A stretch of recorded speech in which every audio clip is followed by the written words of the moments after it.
Hello everybody and welcome.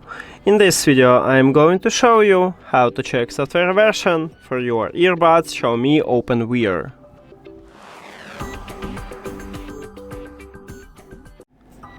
You have to start by open XIAOMI Earbuds application, and of course you need to add your earbuds to the app. Then you will see the same menu. Now we need to scroll down, and at the last line we have about earphones, so we need to enter here, and right here we have software version. Firmware version is the same as software, so you can check it here, or you can also check it in this menu. So we have update firmware, and right here we have information about current version. And that's it. Thank you for watching this video. If you found it helpful, please consider subscribing to the channel and leave the like on the video. See you later!